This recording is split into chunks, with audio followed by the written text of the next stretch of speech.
मिंबर नूर पे तशरीफ़ फरमा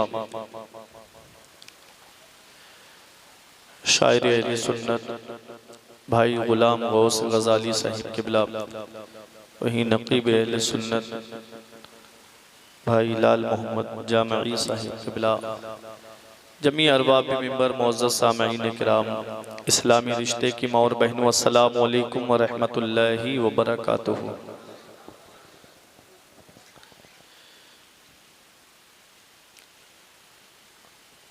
लकल हम्द या अल्लाह वस्सलातु वस्सलामु अलैका या रसूल अल्लाह, अम्मा बाद फ़अऊज़ु बिल्लाहि मिनश शैतानिर रजीम, बिस्मिल्लाहिर रहमानिर रहीम। क़ाल अल्लाहु तबारक व तआला फ़िल क़ुरआनिल मजीद वल फ़ुरक़ानिल हमीद,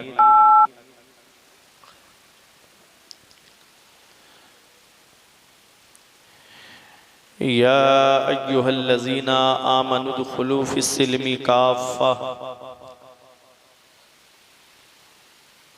आमन्तु बिल्लाहि सदक़ल्लाहुल अज़ीम व सदक़ रसूलुहुन नबियुल अमीनुल करीम व नहनु अला ज़ालिका लमिनश शाहिदीन व शाकिरीन वल्हम्दुलिल्लाहि रब्बिल आलमीन।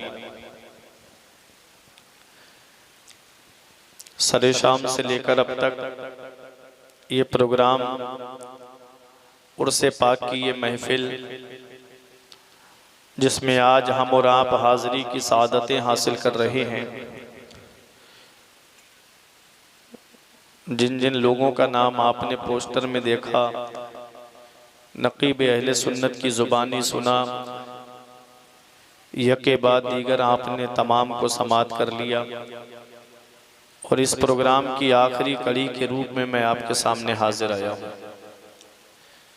थोड़ी सी देर के लिए इत्मीनान व सुकून का दामन मजबूती से पकड़े रखें और कल्बे पाकीज़ा इस तसव्वुर से लबरेज हो कि हम जन्नत की क्यारियों में से एक क्यारी में बैठे हुए हैं।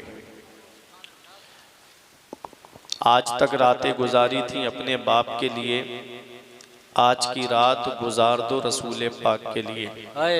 वाह वाह वाह। साल में एक बार ये उर्से पाक का मौका आता है, जिसमें हम और आप अल्लाह और उसके रसूल का जिक्र सुनकर के अपने नामे आमाल में नेकियों का इजाफा करते हैं।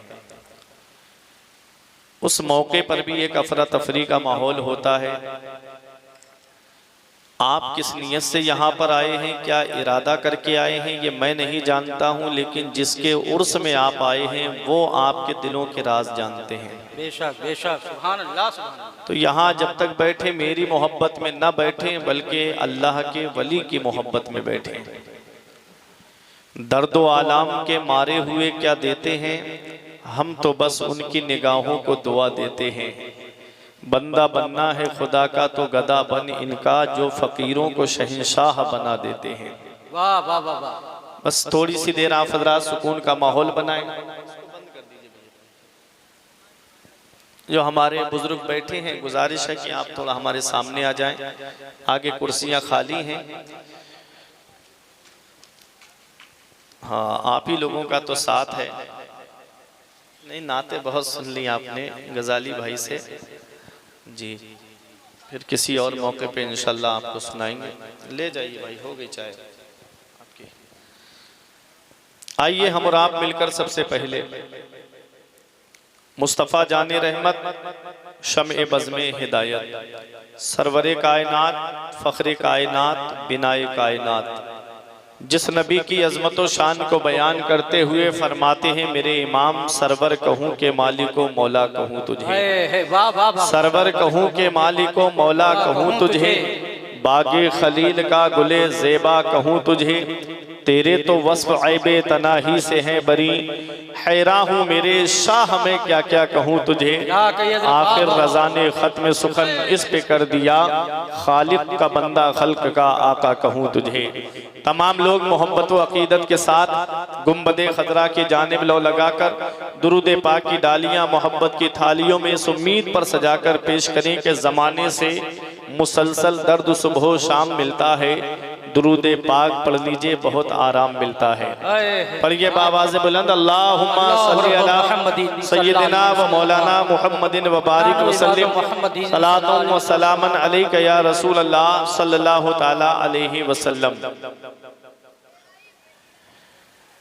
पेशे हक मुज़दा शफाअत का सुनाते जाएंगे, पेशे हक मुज़दा शफाअत का सुनाते जाएंगे, आप रोते जाएंगे हमको हंसाते जाएंगे, आप रोते जाएंगे हमको हंसाते जाएंगे, लोगो आए मुस्कुराते हम असीरों की तरफ, लोगो आए मुस्कुराते हम असीरों की तरफ, खिरमने इसिया पे अब बिजली गिराते जाएंगे, और खाक हो जाएं अदू जलकर मगर हम तो रजा, दम में जब तक दम है जिक्र उनका सुनाते जाएंगे, दम में जब तक दम है जिक्र उनका सुनाते जाएंगे। तेरे होठों पे जमाने की बुराई कैसी, एक कतरे की समंदर से लड़ाई कैसी, अपनी बिगड़ी हुई औलाद पे रोने वाले कुछ जरा सोच खिलाई थी कमाई कैसी, अपनी बिगड़ी हुई औलाद पे रोने वाले कुछ जरा सोच खिलाई थी कमाई कैसी। दौलत की फिक्र थी तो कमाने निकल गए, दौलत मिली तो हाथ से रिश्ते निकल गए, बच्चों के पास रहने की फुर्सत नहीं मिली, फुर्सत मिली तो हाथ से बच्चे निकल गए, बच्चों के पास रहने की फुर्सत नहीं मिली, फुर्सत मिली तो हाथ से बच्चे निकल गए। मोहब्बत से दुरूद पाक पढ़िए, अल्लाहुम्मा सल्ली अला सय्यिदिना व मौलाना मुहम्मदिन व बारिक वसल्लिम सलातुन व सलामन अलैका या रसूल अल्लाह सल्लल्लाहु तआला अलैहि वसल्लम। मैंने कुरान मुक़द्दस की एक आयत करीमा तिलावत करने का शरफ हासिल किया। परवरदिगार आलम कुरान मजीद में इरशाद फरमाता है, या अय्युहल्लज़ीना आमनू, ऐ ईमान वालो, उदखुलू फिस्सिल्मी काफ़ा, इस्लाम में पूरे पूरे दाखिल हो जाओ। अल्लाह फरमाता है, ऐ ईमान वालो, इस्लाम में पूरे पूरे दाखिल हो जाओ। वला तत्तबिउ खुतवात शैतान, और शैतान के तरीके पे मत चलो, शैतान के रास्ते पे मत चलो, बेशक शैतान इंसान का खुला दुश्मन है। ये आयत करीमा का तर्जमा जो मैंने आपके सामने पेश किया, अल्लाह के रसूल सल्लल्लाहु ताला अलैहि वसल्लम जब मक्का छोड़ करके मदीना तशरीफ लाए तो साथ में हजरत अबू बकर सिद्दीक हैं खलीफा अव्वल। मदीने शरीफ की सरजमीन पर जब मेरे आका पहुंचे तो मदीने शरीफ में एक बहुत बड़े आलिम थे, यहूदियों के आलिम थे, नाम था उनका हजरत अब्दुल्ला बिन सलाम। ये तौरेत के भी आलिम थे, इंजील के भी आलिम थे। इन्होंने तौरेत के अंदर मेरे नबी की तारीफ पढ़ी थी, इंजील के अंदर मेरे नबी की तारीफ पढ़ी थी। तौरेत और इंजील के आलिम थे, नबी आखिर ज़मा की खुसूसियात को ये किताबों में पढ़ चुके थे। जब आका मक्का छोड़ के मदीना तशरीफ लाए तो सहाबाई किराम का हुजूम लगा हुआ है, लोग आ रहे हैं, इस्लाम कबूल कर रहे हैं और इस्लाम के दामन में दाखिल हो रहे हैं। अब्दुल्ला बिन सलाम एक आड़ से देख रहे थे, जब देखा नबी का चेहरा अनवर तो आए और आकर के अर्ज करते हैं, आका मुझे कलमा पढ़ाइए और इस्लाम में दाखिल कर लीजिए। पैगंबर इस्लाम ने कलमा पढ़ाया, इस्लाम में दाखिल कर लिया। नबी ने पूछा कि तुमने कलमा क्या देख करके पढ़ा? तो कहते हैं कि जब मैंने आपका चेहरा अनवर देखा तो मैं जान गया कि ये वही चेहरा अनवर है कि जिसकी तारीफ मैं तौरेत में पढ़ के आया हूँ। ये वही चेहरा अनवर है जिसकी तारीफ मैंने इंजील में पढ़ी है।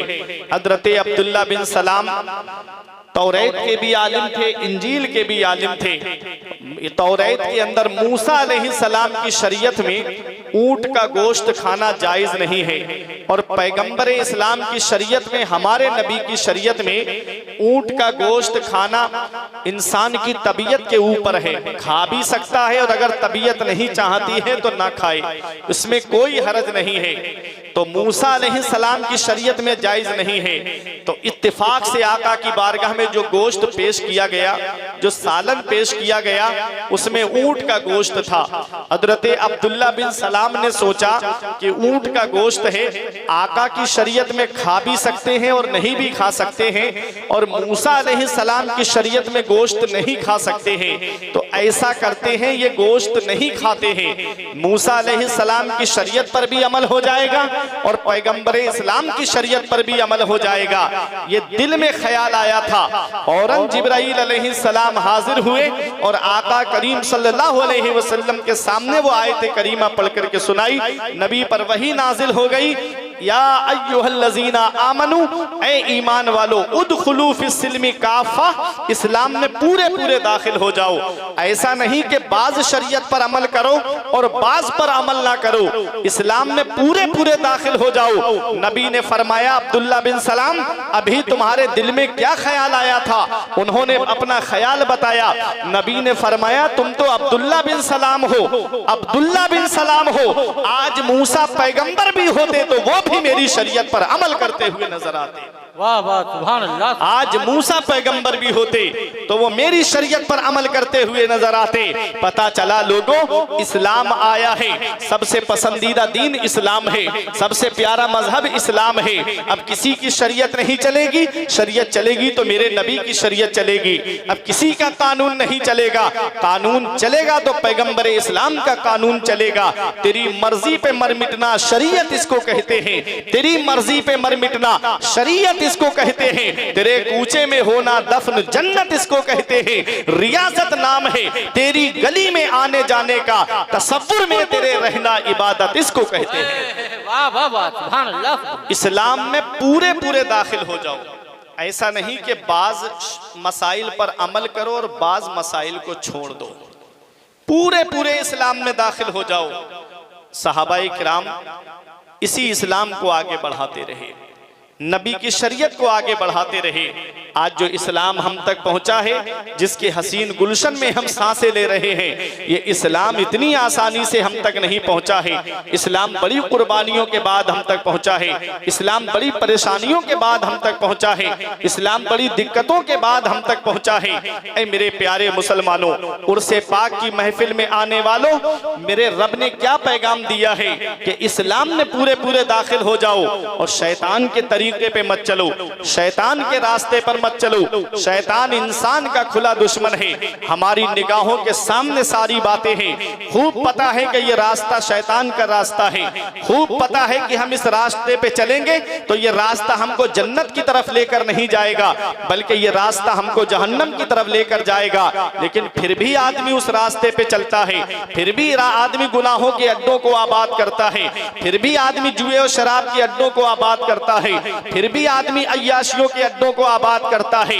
याद रखना मेरे अजीजों, इस दुनिया के अंदर हम चंद दिन के लिए आए हैं, हमेशा रहने हम दुनिया में नहीं आए हैं, बल्कि चंद दिन के लिए हम इस दुनिया में आए हैं। अब बड़े बड़े दौलत वाले आए, बड़े बड़े पैसे वाले आए, बड़ी लंबी लंबी उम्रें पाने वाले आए, आज उनका नामो निशान मिट गया, कोई उनको याद करने वाला तक नहीं है। तुम देखो, फिरौन भी दुनिया में आया है, नमरूद भी दुनिया में आया है, शद्दाद भी दुनिया में आया है, हामान भी दुनिया में आया है, अबू जहल भी दुनिया में आया, अबू लहब भी दुनिया में आया।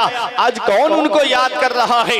जो अल्लाह को राजी करके जाता है दुनिया उसे याद रखती है, जो रसूलुल्लाह को राजी करके जाता है दुनिया उसको याद रखती है। मेरे अजीजों, अपने जहन को करीब करिएगा, दुनिया में चंद दिन के लिए हम आए हैं, ये दुनिया है क्या? शेख सादी फरमाते हैं, जहां ए बिरादर नुमानत बकस, दिल अंदर जहां आफरी बंदोबस्त, मकुन तकिया बर मुल्क दुनिया ओ पुष्ट के 20 यार कश्चू तू परवरदो कुश्त, चू आहंग रफ्तन को न जाने पाक, चे बर तख्त मुर्दन चे बर रुए खाक। शेख सादी फरमाते हैं, भाई ये दुनिया किसी के साथ नहीं रही, दुनिया के बनाने वाले खुदा से दिल लगा।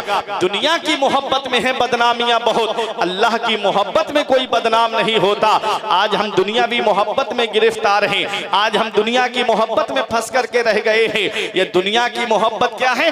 आला हजरत फरमाते हैं, शहद दिखाए, जहर पिलाए, कातिल डाइन शौहर कुश इस मुर्दार पे क्या ललचाया, दुनिया देखी भाली है शहद दिखाए जहर पिलाए। कातिल डाइन शौहर कुश इस मुर्दार पे क्या ललचाया, दुनिया देखी भाली है। सूना जंगल रात अंधेरी छाई बदली काली है, सोने वालों जागते रहियो चोरों की रखवाली है। ये दुनिया चंद दिन की है। शेख सादी फरमाते हैं अल्लाह ने बहुत तेरे जैसों को पाला और मार डाला। बड़े बड़े दौलत वाले आए, पैसे वाले आए और पैगाम दिया शेख सादी ने, ए भाई दुनिया की दौलत पे भरोसा मत कर, दुनिया के मुल्क पे भरोसा मत कर कि अल्लाह ने बहुत तेरे जैसों को पाला और मार डाला। जब पाक जान जाने का इरादा करती है तो जमीन पे मरना और तख्त पे मरना दोनों बराबर है।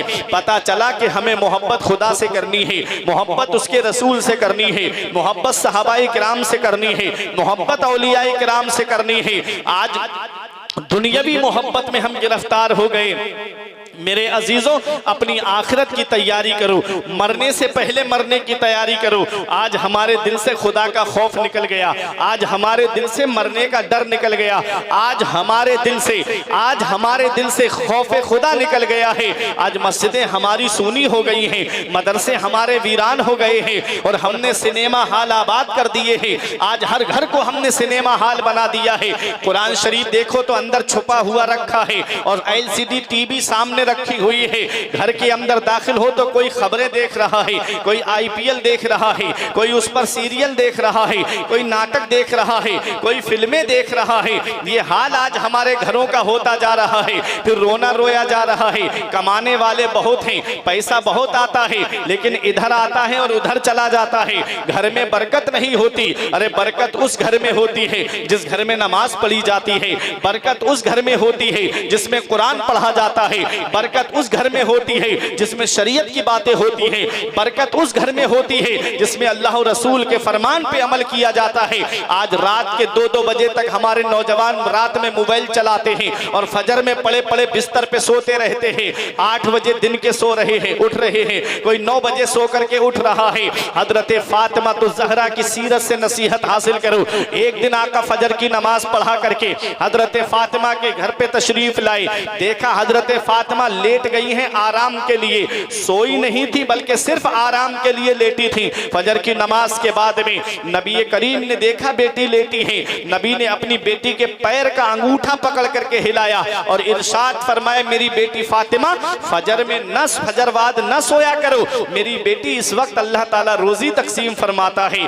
फजर में जो रोजी बटने का वक्त है उसमें हम पड़े पड़े बिस्तरों पे सो रहे हैं। जो रोजी तकसीम होने का वक्त है उस वक्त में हम बिस्तरों पे पड़े सो रहे हैं। फिर रोना रोया जा रहा है कि मुसलमान परेशान बहुत है, मुसलमान सताया बहुत जा रहा है, मुसलमान की माली हालत खराब होती जा रही है। ऐ लोगों, मैं आपसे पूछना चाहता हूं कि आज जो हालात मुसलमानों के बनते जा रहे हैं कि हम वही मुसलमान हैं, हमने नबी का कलमा पढ़ा है, हमने खुदा को एक माना है, हम फरिश्तों पर भी ईमान रखते हैं, कयामत के दिन पर भी ईमान रखते हैं, कब्र के हालात पर भी ईमान रखते हैं और मरने के बाद दोबारा जिंदा होने पर भी हमारा ईमान है। हम भी मुसलमान हैं और नबी करीम सल्लल्लाहु अलैहि वसल्लम के वो आशिक भी मुसलमान थे जिनका ये दावा था कि जिनका ये दावा था कि कुरैशे मक्का तो क्या चीज है देवों से लड़ जाए, सनाने नेजा बनकर सीनाए बातिल में गड़ जाए। दश्त तो दश्त है दरिया भी ना छोड़े हमने, बहरे जुल्मात में दौड़ा दिए घोड़े हमने, गर्दन में हार डाले हैं माहो नुजूम के, गुजरा है इन हदों से मुसलमान कभी कभी। वो भी तो मुसलमान थे और हम भी तो मुसलमान हैं। उनके भी 2 हाथ थे, हमारे भी 2 हाथ हैं, उनके भी 2 पैर थे, हमारे भी 2 पैर हैं, उनके भी 2 आंखें थी, हमारी भी 2 आंखें हैं, उनके भी 2 कान थे, हमारे भी 2 कान हैं। ऐ लोगों, फिर क्या वजह है कि उनकी हुकूमत पूरी दुनिया पर है और आज हम जलील हो रहे हैं, आज हम रुसवा हो रहे हैं, आज हम गली गली में सताए जा रहे हैं, आज परेशानियों ने हमारे घरों का दरवाजा देख लिया है। हम परेशान क्यों है? तो सुनो, वो मुअज़्ज़ज़ थे जमाने में मुसलमान होकर, डॉक्टर इकबाल ने कहा वो मुअज़्ज़ज़ थे जमाने में मुसलमान होकर, और हम ख्वार हुए तारिके कुरान होकर। दरसे कुरान ना अगर हमने भुलाया होता, ये जमाना ना जमाने ने दिखाया। वाह वाह, नारे तकबीर, नारे रिसालत, जश्न ईद मिलादुन नबी, हज़रत अल्लामा फुरकान रज़ा साहब की बिला मंजरी, नारे तकबीर, नारे रिसालत। ऐ लोगों, अपनी आखिरत की तैयारी करो, मरने से पहले मरने की तैयारी करो। क्या कोई दावे से ये कह सकता है कि मैं इतने साल जीऊंगा? कोई अपनी उम्र के बारे में बता सकता है कि मेरी इतनी उम्र है अभी बाकी? शेख सादी फरमाते उम्र बरफस्त व आफताबे तमूज, अंधु के मांद व ख्वाजा गुर्रा हुनूज। उम्र बर्फ है। उम्र क्या है? ये बर्फ की तरह है। बर्फ को हथेली पे रख के धूप में खड़े हो जाओ तो क्या बर्फ की ढेली बाकी रहेगी? सब पिघल जाएगा। यही उम्र का हाल है। आला हजरत फरमाते उतरते चांद ढलती चांदनी जो हो सके कर ले, अंधेरा पाक आता है ये 2 दिन की उजाली है। सही है। अभी हमारे तरफ एक ऐसा हादसा हुआ, एक आदमी अपनी शादी की 25वीं सालगिरह मना रहा था। कितनी? 25वीं सालगिरह। शादी हाल बुक किया गया, मेहमानों का तांता लगा रहा। शाम के वक्त में केक काटने का वक्त आया, गाने बज रहे थे। गानों पे दोनों मियाँ बीवी डांस कर रहे थे। केक काटने का जब वक्त आया, उसी वक्त उसको ऐसा हार्ट पड़ा कि वहीं दुनिया से चला गया। मेहमान तो खुशी के मौके पे आए थे, रिश्तेदार तो खुशी के मौके पे आए थे। अब मुझे बताओ, जो गाने सुनकर के दुनिया से जाए उसका हाल कब्र में क्या होगा? कभी सोचा है नौजवानों, मौत का तो कोई भरोसा नहीं, मौत का तो कोई पता नहीं कब आए, किस जगह और किस हाल में आ जाए। अगर ये फिल्में देख करके सो गए और आंख कब्र में जाकर खुली तो कौन है जो तुम्हारे काम आएगा? और रात रात भर मोबाइल की स्क्रीन पे गाने देखने वालों, सुनने वालों, अगर गाने सुन के सो गए, ऐसे ऐसे कुफरिया गाने चल रहे हैं आजकल कि आदमी उस पर अपना एतकाद रख ले, यकीन रख ले तो उसका ईमान चला जाएगा। पैगंबर इस्लाम ने फरमाया था, रियाजुस सालिहीन के अंदर मैंने ये हदीस पढ़ी, नबी फरमाते मेरी उम्मत पे एक वक्त ऐसा आएगा कि वो सुबह को मोमिन होंगे तो शाम को काफिर हो जाएंगे, शाम को मोमिन होंगे तो सुबह को काफिर हो जाएंगे। आज ऐसे ऐसे फिल्मी डायलॉग चल रहे हैं, ऐसे ऐसे कुफरिया गाने चल रहे हैं, और मेरी कौम के नौजवान गलियों में गाते हुए फिरते हैं। ये मुसलमान हैं। वज़ा में तुम हो नसारा तो तमद्दुन में हुनूद। ये मुसलमान हैं जिन्हें देख के शर्माए यहूद। यूं तो मिर्ज़ा भी हो, सैयद भी हो, अफगान भी हो, तुम सभी कुछ हो, बताओ कि मुसलमान भी हो। मुसलमान और उसकी मस्जिदें सूनी हो जाएं, मुसलमान और उसके मदरसे वीरान हो जाएं। कयामत के दिन तुमसे ये नहीं पूछा जाएगा कि तुम मकान कितनी मंजिल बना करके आए। कयामत के दिन तुमसे ये नहीं पूछा जाएगा कि औलाद के लिए कितना अमाउंट जमा करके आए। कयामत के दिन तुमसे ये नहीं पूछा जाएगा कि तुमने जमीन कितने बीघा औलाद के लिए छोड़ी। सबसे पहला सवाल नमाज के बारे में होगा। सबसे पहला सवाल नमाज का होगा। रोजे महशर के जा गुदाज बुबद, अव्वली पुरशिशे नमाज बुबद। मैदान हश्र जो जान को पिघलाने वाला है, उस दिन सबसे पहला सवाल नमाज का होगा। उसी में अगर जीरो निकल आए, उसी में अगर फेल हो गए, तो मुझे बताओ पनरिया वालों, फिर कौन है जो हमारी मदद करेगा? आला हजरत फरमाते हैं, उनको रहम आए तो आए, वरना वो कड़ी मार है क्या होना है। छुप के लोगों से किए जिसके गुनाह, वो खबरदार है क्या होना है। हाय बिगड़ी तो कहाँ आकर नाओ, ऐन मझधार है क्या होना है। दूर जाना है रहा दिन थोड़ा, मत पे क्या मार है क्या होना है। आज हम अपनी कब्र को भूल गए, आज हम अपनी आखिरत को भूल गए। वो कब्र जो रोजाना हमसे पुकार के कहती है, इंसान मैं कीड़े मकोड़ों का घर हूँ, ऐ इंसान मैं तन्हाई का घर हूँ, ऐ इंसान मैं वहशत का घर हूँ, ऐ इंसान मैं तारीकी का घर हूँ। मेरे अंदर जब आए तो रोशनी का इंतजाम करके आना, मेरे अंदर जब आए तो कीड़े मकोड़ों से हिफाजत का इंतजाम करके आना। क्या इंतजाम किया हमने? आज एक उर्से पाक की महफिल से ये सबक लेकर के जाओ। मैं एक सबक, एक पैगाम दे के आपको जा रहा हूँ। आज जब घर पे अपने जाओ तो जब कमरे के अंदर आप लेटो तो एक कमरे में, तन्हाई में आप एक कमरे के अंदर लेटना, लाइट बुझा देना, दरवाजा अंदर से लॉक कर लेना, कोई कमरे के अंदर ना हो, सिर्फ आप अकेले हो। उस वक्त अपनी आंखें बंद करना और एक तसव्वुर करना, जो मैं तसव्वुर आपको बता रहा हूं। एक तसव्वुर करना कि मैं मर चुका हूँ, मेरा वो कीमती लिबास जो कई शोरूम घूम कर मैं खरीद करके लाया था वो उतर भी नहीं रहा है, कैंची से काट करके उतारा जा रहा है। फिर तसव्वुर करना कि मुझे गुस्ल के तख्ते पे लिटा दिया गया है, अब मुझे गुस्ल दिया जा रहा है। कोई कह रहा है गर्म पानी डालो, कोई कह रहा है हल्का गर्म पानी डालो, कोई कह रहा है बेरी के पत्तों का जोश दिया हुआ पानी डालो, आवाजें आ रही है। कोई कह रहा है सर की तरफ से पानी डालो, कोई कह रहा है पाँव की तरफ पानी डालो, कोई कह रहा है बदन यहाँ पर खुश्क रह गया यहाँ पर पानी डालो। तसव्वुर करना कि मुझे गुस्ल दिया जा रहा है, फिर तसव्वुर करना कि मुझे कफन पहना दिया गया है और मुझे चारपाई के अंदर लिटा दिया गया है।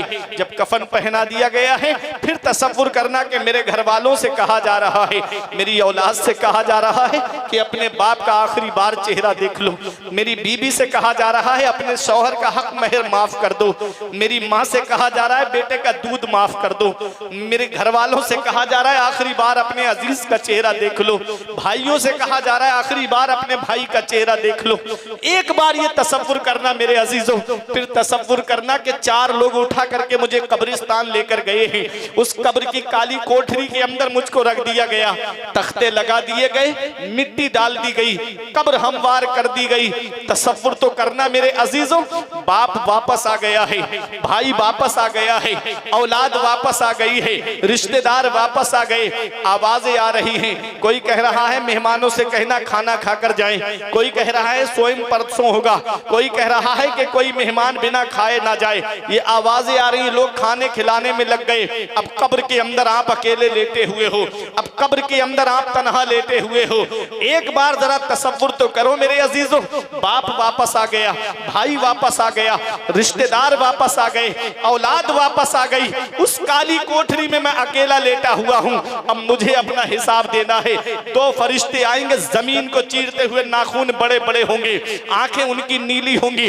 हदीस में आया है ऐनाने अर्ज़कान, उनकी आंखें नीली होंगी और डरावनी आंखें होंगी, झंझोड़ करके उठाएंगे और जब उठ करके बैठेगा तो आंखें मसलता हुआ उठेगा। जब आंखें मसलता हुआ उठेगा तो उससे इतनी लंबी जो जिंदगी जी कर गया है, कोई 50 साल जिंदगी जी कर गया, कोई 60 साल जिंदगी जी कर गया, कोई 70 साल, कोई 80, कोई 100 पार करके दुनिया से जाता है, कोई जवानी के आलम में जाता है। इतनी लंबी जिंदगी जो जी कर गया है, कोई बिल्डिंग बना कर गया, कोई अकाउंट जमा करके गया, कोई प्लाट छोड़ कर गया, कोई जमीनें छोड़ कर गया। इतनी लंबी जिंदगी कोई नाती पोतों नवासों वाला होकर के दुनिया से गया। लेकिन जब कब्र के अंदर आंख खुलती है उसकी, जब फरिश्ते झंझोड़ करके उसे उठाते हैं तो उसे ऐसा लगता है जैसे ख्वाब देख करके मैं आया हूं। इतनी लंबी जिंदगी जीने वाले को लगता है कि मैं एक ख्वाब देख कर आया हूं। ख्वाब कितनी देर में देखा जाता है, जरा सी देर में इंसान की आंख खुल जाती है। अब असली मंजिल ये है, अब असली मंजिल कब्र की मंजिल है, अब ये बरज़खी मंजिल है। मेरे अजीजों जरा सोचो तो सही, उस कब्र की काली कोठरी में हम हैं, उस कब्र की काली कोठरी में हमें अपना हिसाब देना है, जहां बाप वापस आ गया, भाई वापस आ गए, औलाद वापस आ गई, रिश्तेदार पड़ोसी वापस आ गए। उस काली कोठरी में मुझे अपना हिसाब देना है। बताओ अगर ये तसव्वुर इंसान के पास आ जाए कि मुझे कब्र में अपना हिसाब देना है, तो क्या वो कभी शराब की दुकान की तरफ जाएगा? अगर ये तसव्वुर आ जाए कि कब्र में मुझे हिसाब देना है, क्या कभी जिना के अड्डों को आबाद करेगा? अगर ये तसव्वुर आ जाए कि कब्र में मुझे अपना हिसाब देना है, क्या कभी शराब को हाथ लगाएगा? अगर ये तसव्वुर आ जाए कि मुझे मरना है, क्या कभी किसी का हक मारेगा? अगर ये तसव्वुर आ जाए कि मुझे मरना है और अपने नबी को अपना चेहरा दिखाना है, क्या कभी चेहरे से सुन्नते रसूल को मुड़ाएगा? हरगिज़ नहीं मुड़ाएगा मेरे अजीजों, क्योंकि कब्र में नबी को चेहरा दिखाना है, कब्र में अपने नबी का दीदार करना है। इसलिए ये पैगाम है उर्से पाक में आने वालों, जब दुनिया से जाना हो तो इस हाल में दुनिया से मत जाना कि इधर जनाजा उठे, उधर मोहल्ले के लोग कहे कि नमाज ना पढ़ने वाले का जनाजा जा रहा है, रोजे ना रखने वाले का जनाजा जा रहा है, फिल्में देखने वाले का जनाजा जा रहा है, गाने सुनने वाले का जनाजा जा रहा है। इस हाल में मत जाना, बल्कि इस हाल में दुनिया से जाना कि इधर जनाजा उठे, उधर इमाम साहब ये कहे गद्दारे मुस्तफा का नहीं, वफादारे मुस्तफा का जनाजा जा रहा है, आशिके रसूल का जनाजा जा रहा है, गुलामे रसूल का जनाजा जा रहा है। जब इस हाल में जाओगे तो यही कहोगे ये नाज ये अंदाज हमारे नहीं होते, दामन में अगर टुकड़े तुम्हारे नहीं होते बेदाम ही बिक जाइए। बाजारे नबी में इस शान के सौदे में खसारे नहीं होते। मिलती ना अगर भीख हुजूर आपके दर से इस ठाट से मंगतों के गुजारे नहीं। नारे तकबीर, नारे रिसालत, जश्न ईद मिलादुन नबी, उर्से मुक़द्दस, नारे तकबीर, नारे रिसालत। अच्छी गुफ्तगू है, जिंदाबाद जिंदाबाद। मुत्तकी बन के दुनिया से जाओ, परहेजगार बन के दुनिया से जाओ।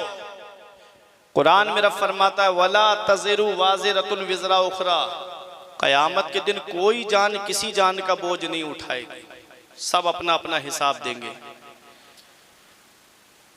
इसीलिए हमारे बुजुर्गों ने कहा था कि तू बच्चे को डॉक्टर बना मगर अपनी जन्नत बचा के, तू बच्चे को इंजीनियर बना मगर अपनी जन्नत बचा के, तू बच्चे को प्रोफेसर बना मगर अपनी जन्नत बचा के। ऐसे भी हमने देखे कि बच्चे को डॉक्टर बनाने के चक्कर में अपने भाइयों का भी हिस्सा बेच दिया, बस बच्चा मेरा डॉक्टर बन जाए। ऐसे लोग भी हमने देखे कि जो दूसरों का हक मारा, इधर उधर से पैसा जमा किया, बस मेरे बच्चे पढ़ जाएं। वो तो पढ़ लिख करके जाकर के शहर में अपनी जिंदगी गुजारेंगे। सरकार गौस पाक फरमाते हैं मकान की वजह से अपनी जिंदगी को बर्बाद मत कर, मकान बनाएगा तू, रहेंगे दूसरे और हिसाब तुझे देना पड़ेगा। मतलब क्या हुआ इसका? अपनी जन्नत बचा करके मकान बनाओ, नमाजें छोड़ के मकान बनाओगे हिसाब देना पड़ जाएगा। अल्लाह की नाफरमानी करके दौलत जमा करोगे हिसाब देना पड़ जाएगा। अल्लाह को राजी करो, उसके रसूल को राजी करो। अल्लाह और उसका रसूल हमसे राजी हो गया तो दुनिया में हमारे लिए बहारे ही बहारे हैं, मरने के बाद कब्र में भी हमारे लिए बहारे हैं और उक़बा के नज़ारे भी हमारे लिए हैं। मेरे अजीज़ों, ये दुनिया चंद दिन की है। अब आपको मैं एक आयत करीमा सुनाता हूँ और उसी को बयान करके मैं अपनी तकरीर ख़त्म कर दूँगा, क्योंकि वक्त ज़्यादा भी हो चुका है और आप काफ़ी देर से यहाँ बैठे, 2 बजने वाले हैं। बस अल्लाह आप लोगों को सलामत रखे। देखो अल्लाह का कुरान क्या कहता है। आज दुनिया में हम जिन रिश्तों पे नाज करते हैं वो 5 रिश्ते हैं। कितने रिश्ते हैं? 5 रिश्ते हैं। 5 रिश्तों पे इंसान को नाज है, 5 रिश्तों पे इंसान को फख्र है। बाप के ऊपर नाज है कि मेरा बाप मेरी मदद करेगा। भाई का रिश्ता है, भाई भाई की मदद करेगा। बीबी का रिश्ता है कि बीबी शौहर की मदद करेगी और शौहर बीबी की मदद करेगा। औलाद का रिश्ता है कि औलाद अपने बाप की मदद करेगी, बाप अपनी औलाद की मदद करेगा। 5 रिश्ते हैं दुनिया में जिन पर इंसान को नाज होता है। 5 रिश्ते हैं दुनिया में जिस पर इंसान को फख्र होता है। एक रिश्ता है भाई का, एक रिश्ता है माँ का, एक रिश्ता है बाप का, एक रिश्ता है बीबी का और एक रिश्ता है औलाद का। ये 5 रिश्ते हैं जिन पर इंसान को नाज है। भाई भाई की मदद करता है। यहाँ अभी उतरौला चौराहे पर किसी का झगड़ा हो जाए और वो 5 भाई हों तो अपने भाई को फोन लगाता है। चारों भाई अपने 5वें भाई की मदद के लिए पहुंच जाते हैं और कहते हैं तेरी हिम्मत कैसे हुई कि तूने हमारे भाई के ऊपर आंखें उठाई, तेरी हिम्मत कैसे हुई कि तूने हमारे भाई के ऊपर हाथ उठाया। हम 5 भाई हैं, तेरे घर की ईंट से ईंट बजा देंगे, हम अपने भाई को पिटता हुआ नहीं देख सकते। ये दुनिया है, दुनिया जहां भाई भाई की मदद करता है, जहां भाई भाई के काम आता है, जहां भाई भाई की सपोर्ट करता है। पंडरिया में रहने वालों, कयामत का दिन देखो, वहां पर नफ्सी नफ्सी का आलम होगा। आज अगर किसी को समझाने के लिए कहो कि भाई कब्र के अजाब को याद करो, अल्लाह और उसके रसूल की नाफरमानी ना करो, भाई कयामत का दिन बड़ा सख्त दिन होगा, तो एक जवाब देता है दौलत के नशे में चूर है। क्या मौलाना कब्र की बात करते रहते हो, क्या मौलाना हश्र की बात करते रहते हो, क्या कब्र हश्र का जिक्र हमारे सामने करते रहते हो। मुझे दौलत कमाने दो, मुझे जिंदगी ऐशो आराम से काटने दो, मुझे बस पैसा कमाना है। कब्र की कब्र में देखूंगा, हश्र की हश्र में देखूंगा। ये जवाब मिलता है कि कब्र की कब्र में देखी जाएगी, हश्र की हश्र में देखी जाएगी। अल्लाह अकबर। कब्र की कब्र में देखी जाएगी, हश्र की हश्र में देखी जाएगी। उस हश्र के दिन को याद करो। अल्लाह का कुरान कहता है उस दिन सितारे टूट टूट के गिर रहे होंगे, पहाड़ धुनकी हुई ऊन की तरह हो जाएंगे, जमीन अपने अंदर का बाहर उगल देगी और आसमान जमीन पर टूट टूट करके गिर रहे होंगे। उस दिन को याद करो। आज सूरज करोड़ों मील दूर है और उसकी पीठ हमारी तरफ है, यानी उल्टा है सूरज, तब आज उसकी गर्मी को हम बर्दाश्त नहीं कर पाते। आज हम घरों के अंदर थोड़ी देर नहीं बैठ सकते, गर्मी की वजह से आदमी बाहर भागता है।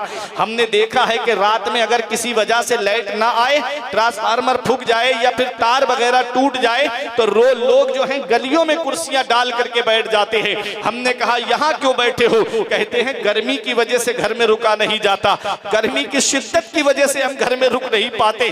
तो जरा कब्र को भी याद कर लिया करो। वहां हवा का क्या इंतजाम किया है, वहां रोशनी का क्या इंतजाम किया है? कोई इंतजाम है हमारा? असली घर के बारे में हम भूल गए, असली घर को हमने फरामोश कर दिया। हर तरह सजाया उस घर को, जिस घर में ठहरना 2 दिन है और जिस घर में हमेशा रहना है। कैसा है वो घर मालूम नहीं। उस तारीकी को हम भूल गए, उस अंधेरे को हम भूल गए। यहाँ घर में लाइट चली जाए, मोमबत्ती जला करके रोशनी कर लोगे, मोबाइल की टार्च जला करके रोशनी कर लोगे। कब्र में क्या रोशनी का इंतजाम किया है? हमारे बुजुर्गों ने फरमाया इंसान जब नमाज पढ़ता है, नमाज के लिए जब वुजू करता है, तो कब्र के अंदर वो आज़ा रोशनी करेंगे जिन आज़ा को वुजू में धोया जाता है।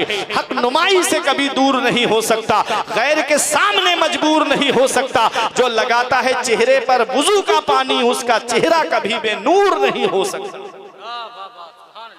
इसलिए मेरे अजीजों, अल्लाह की इबादत करो ताकि कब्र में रोशनी हो, नमाज पढ़ो ताकि कब्र के अंदर रोशनी हो।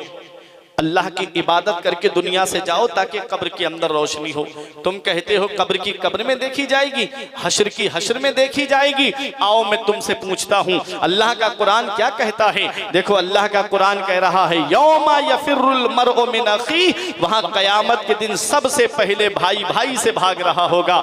दुनिया में भाई भाई के काम आता है, दुनिया में भाई भाई की सपोर्ट करता है, दुनिया में भाई भाई की मदद करता है। वो अलग बात है, शादियों से पहले तमाम भाई मिलकर के रहते हैं, एक दूसरे से मशवरे भी करते हैं, और शादियों के बाद पता नहीं क्या हो जाता है कि भाई भाई का चेहरा देखना तक पसंद नहीं करता, भाई भाई का चेहरा देखना तक उसको गवारा नहीं होता।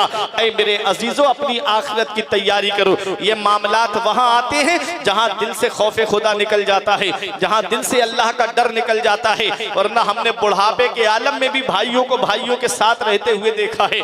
ऐ मेरे अजीजों, ये दुनिया है जहां भाई भाई के काम आता है, लेकिन कयामत के दिन सबसे पहले जो भागेगा तो वहां भाई भाई से भागेगा। यौमा यफिरुल मरउ मिन अखी, वहां सबसे पहले भाई भाई से भाग रहा होगा। अब दूसरा रिश्ता है, सोचेगा इंसान चलो मेरे भाई ने मेरा साथ नहीं दिया तो चलो मेरी माँ तो मेरा साथ देगी। वो मेरी माँ जो मेरी खातिर रात भर बैठ करके जागती रही, वो मेरी माँ जिस खुद गीले में सोई लेकिन मुझे सूखे में सुलाया, मेरी माँ तो मेरा साथ देगी। वो मेरी माँ तो मेरा साथ देगी, जब मुझे कोई तकलीफ हो जाती तो पूरी रात सरहाने बैठ करके गुजार देती। वो मेरी माँ तो मेरा साथ देगी, जब मुझे रात में बुखार आता तो माँ पूरी रात पोछा लगा करके गुजार देती। वो मेरी माँ तो मेरा साथ देगी, जब बेटा बाहर चला जाए तो माँ को एक लम्हे के लिए चैन ना पड़े जब तक बेटे से बात ना कर ले। माँ की मोहब्बत का एक अलग नाम है जिसे ममता कहते हैं। माँ अपनी औलाद से बड़ी मोहब्बत करती है, माँ अपनी औलाद से बड़ा प्यार करती है, माँ अपनी औलाद से बड़ी मोहब्बत रखती है। आज बेटा जवान हो जाता है तो उसी माँ की कदर नहीं करता। वो माँ जिसने 9 महीने इसका बोझ अपने पेट के अंदर रखा, वो माँ जिसने इस औलाद को जन्म दिया, वो माँ जिसने 2 साल तक अपना खून जिगर इस औलाद को दूध की शक्ल में पिलाया, वो सारे एहसानात औलाद भूल जाती है। थोड़ा सा पैसा क्या आ गया, थोड़ी सी दौलत क्या आ गई, सबसे पहले माँ बाप का बिस्तर घर से बाहर कर दिया जाता है। कभी सोचा है नौजवानों, ये माँ अल्लाह की वो अजीम नेमत है, इसका पता तब चलता है जब माँ का साया सर से उड़ जाता है, जब माँ की चारपाई घर से उड़ जाती है, तब एहसास होता है कि कोई दुआ करने वाला तक नसीब नहीं होता। ये बूढ़ा बाप है जिसकी आज हम कदर नहीं करते, ये बूढ़ा बाप है जिसकी आज हम इज्जत नहीं करते, ये बूढ़ा बाप है कि जिसकी आज बुढ़ापे की वजह से जिसे आज हम बोझ समझते हैं। कभी इसके करीब बैठ करके तो देखो, इसकी सफेद दाढ़ी तुम्हें कुछ पैगाम देगी, इसके चेहरे की माथे की सिलवटें कुछ पैगाम देंगी, इसके गालों की झुर्रियां तुम्हें कुछ पैगाम देंगी। ये बूढ़ा बाप है, बूढ़ा बाप। जब तुम छोटे से थे तो इसने दूसरों के खेतों में मजदूरी की, लेकिन तुम्हारे लिए खर्चा ला करके रखा। इसने दूसरों के घरों में काम किया, लेकिन तुम्हारे लिए पैसे ला करके रखे। एक मौके पर तुम्हारी माँ ने यह कह दिया गुर्बत के आलम में कि इस ईद पर मेरे बेटे को नए कपड़े चाहिए। इस बूढ़े बाप ने सर्दियों में काम किया, लेकिन ईद पर तुम्हें नए कपड़े बना कर दिए। इस बाप ने दूसरों के खेतों में काम किया, लेकिन नए कपड़े बना करके दिए। इस बाप ने दूसरों के घरों में मजदूरी की, मगर अपनी औलाद को नए कपड़े बना करके दिए। आज वही बाप बूढ़ा हो गया, एक चारपाई पे बैठ करके इंतजार करता है, काश मेरा कोई बेटा ईद पर मुझे नए कपड़े बना के दे देता। वो माँ इंतजार करती है, काश मेरा बेटा मुझे कुछ खाने पीने के लिए ला करके दे देता। ऐ मेरे अजीजों, मौलाना रूम फरमाते हैं, पहली मोहब्बत है माँ बाप की जो दुनिया में बदला मांगती है। अगर तुमने अपने माँ बाप के साथ भलाई की तो तुम्हारी औलाद तुम्हारे साथ भलाई करेगी। अगर तुमने अपने माँ बाप के साथ भलाई नहीं की तो बुढ़ापे में ये उम्मीद लगाकर मत बैठना कि तुम्हारी औलाद तुम्हारा सहारा बन जाएगी। आज हमारे कमरे में एसी चले, हमारे कमरे में कूलर चले और माँ बाप हाथ वाले पंखे से झोपड़ी में हवा करते नजर आए। जाड़ों में हमारे कमरे के अंदर गर्म हीटर लगा है, हम रोजा हर साल नया कंबल और लिहाफ लेकर के आते हैं और माँ बाप है कि पुराना लिहाफ ओढ़ करके अल्लाह का शुक्र अदा करते हैं। ईद के मौके पे हमारे बच्चे सिवई खाएं और माँ बाप हमारे बच्चों का चेहरा देखे, हमारे बच्चे शॉपिंग मॉल से कपड़े खरीदें, हमारे माँ बाप हमारे बच्चों का चेहरा देखे। क्या इस दिन के लिए बाप औलाद को जवान करता है? क्या इस दिन के लिए बाप औलाद को पालता है? क्या इस दिन के लिए बाप ने इस औलाद के लिए दुआएं मज़ारों पे जाकर के मांगी थी? क्या इस दिन के लिए बाप ने जाकर के पीरों के दरवाजे पे जाकर के कहा था हजरत दुआ कर दो कोई चिराग जलाने वाला आ जाए? इस बाप ने आलिमों के पास जाकर के दुआएं की थी कि दुआ कर दो मेरे घर में कोई चश्मो चिराग आ जाए। आज वही बेटा जवान हुआ, बाप का बिस्तर घर से बाहर। आज वही औलाद जवान हुई, माँ बाप को बुढ़ापे में बोझ समझती है। खाने पीने का सामान लेकर आएगा, कोई चीज लेकर के आएगा तो छुपा के अपनी माँ से, अपने बाप से बीबी के कमरे में लेकर जाएगा, कहीं माँ की नजर न पड़ जाए, कहीं बाप की नजर न पड़ जाए। अरे बचपन में जब तू कुछ बोल नहीं पाता था तब तेरे माँ बाप समझ जाते थे कि बेटा क्या चाहता है। जब तू चारपाई पे बैठा होता था तेरे रोने से तेरी माँ समझ जाती थी कि मेरा बेटा क्या चाहता है। तेरे बगैर बोले तेरे बाप समझ जाते थे कि मेरा बेटा चाहता क्या है। जिसने हाथ पकड़ के उंगली का सहारा देकर के बेटे को चलना सिखाया, वो माँ के जिसने अपनी औलाद को बोलना सिखाया, वो बाप जिसने उंगली पकड़ करके गलियों में चलना सिखाया, आज उसी बाप की कुर्बानियां हम भूल गए। आज उसी बाप की कुर्बानियों को हमने फरामोश कर दिया। ऐ मेरे अजीजों, कभी पता लगाना हो कि मेरा बाप, मेरे बाप के मेरे ऊपर क्या एहसानात है, तो आज मैं तुम्हें एक पैगाम दे करके जा रहा हूँ। कभी उतरौला चौराहे की तरफ रात के 2 बजे चले जाओ, ये गुलाम गौस गजाली आपको बताएंगे, ये नकीब अहले सुन्नत आपको बताएंगे कि 2 बजे 3 बजे के बाद कैसी नींद आती है, इंसान को आंख खोलना दुश्वार हो जाता है। ऐसे आलम में कोई ऑटो रिक्शा चला रहा है, कोई बस चला रहा है, कोई 4 व्हीलर लेकर के खड़ा है लखनऊ जाने के लिए, कोई ट्रक लेकर के खड़ा हुआ है। ये एक बाप ही तो है। बेटा तो मोबाइल चला के सो गया आराम से बिस्तर पे, वो रात में जान हथेली पे लेके रोड पे चल रहा है।